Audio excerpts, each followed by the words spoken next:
So 2024 was a banger of a year for both me and the Commander format. I want to go into the experiences of this year. And before we get started, I want to remind you that I make videos like this all the time, so check them out and tell me what you think. So we should start off with, the beginning, right? In January of this year, I made a goal to play 150 games of Commander. I play a lot of Commander via spell table and in person 2 days a week. So when I set the goal, it didn't seem too difficult at the time. And honestly, because of my outlook, it was more fun than anything. We recently hit our 150th game, so our goal was met, though I think it was a little bit too close for comfort. I mean, there's 1 week left in the year at time of recording. Next year's goal, though, is going to be even bigger. Also in January of this year, I posted my decks that I had available.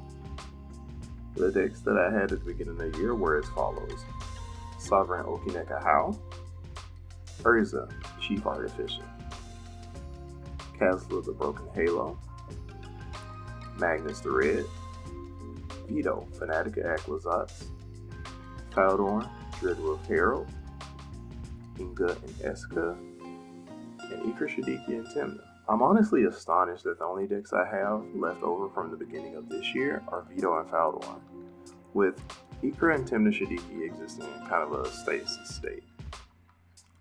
With the point being made, I'm calling this year the year of transformation, as I've grown a lot as a Magic player this year. I believe my deck changes reinforce that. But let's go into my favorites of the year, shall we? So I'll start off with my favorite event of the year. I had the honor of being a featured guest at Command Fest Atlanta in June, and I had a blast. So many games of Commander were played, and for those who've never been to a Command Fest, it's basically like this huge Commander-thon where you just sit in a room and play Commander all the time.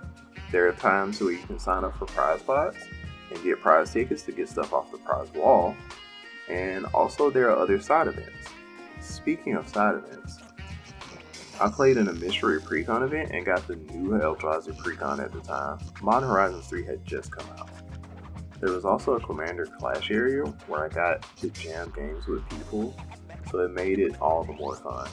Highly recommend going to Command Fest next year if they have them. My favorite set of the year has to be Bloom Royal. Bloom Royal has some sweet cards, including the talent cycles, where I find myself putting in a lot of decks, especially Caretaker's Talent. That's one of my favorites. These cards will have stand power in the Commander format. I'm excited to see how these cards interact with the rest of the format as they age. Next, let's go into my favorite Commander deck. So my favorite Commander deck this year has to be from Dust 1, specifically the Miracle Worker Precon. For the uninitiated, that's the Alminatu Precon. Precon was so much fun not only to play, but to watch as well. What enchantments can I get off the top of my deck? How will I draw the card to trigger Alminatu? How will I close out the game? These questions fuel my gameplay for this deck and make me interested every game I play it. A solid precon, and I can't wait for more support to come out. So let's talk about the future, shall we? I'm looking forward for the coming year. So let's go over the goals I have going into that year. I mentioned that I had a goal of 150 games this year.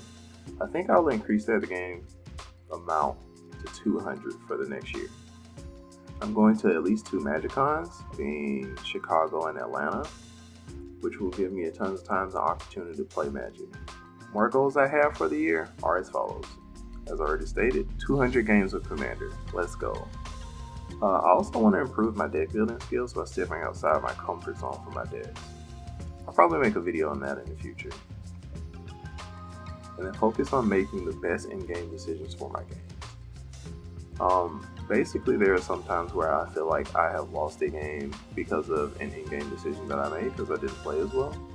But if I play my best every game and play to my outs, there's nothing that can be said about a wrong gameplay decision. But with these goals, I hope to become more well-rounded Commander and Magic player. So let's talk about my decks. So at current, I have 10 decks, which means I'm going into the year with 2 more decks than I had last year. I believe I will brew 2 more, but that's a topic for a later time. So the decks going into this year are as follows. Everett, Viceroy Plunder. Fabine, Boss's Confidant. Narset, Enlightened Exile. Faldorn, Dreadwolf Herald. Saskia, the Unyielding. Arami, of the Dead Tide. Omnath, Locust of the Royal. Vito, Fanatica Aclazotz. Tassiger, the Golden Fang. And Selvala, Eagle Trailblazer. Our roster is looking quite varied, and I'm excited to see what cards 2025 brings to upgrade each of my decks. Which decks will make it through this year? There's only one way to find out. And then what should my last brews be? If you have a commander you think I should brew, go ahead and drop it in the comments. Thank you all for watching. Hope you get some games with you in 2025, and until next time, take care.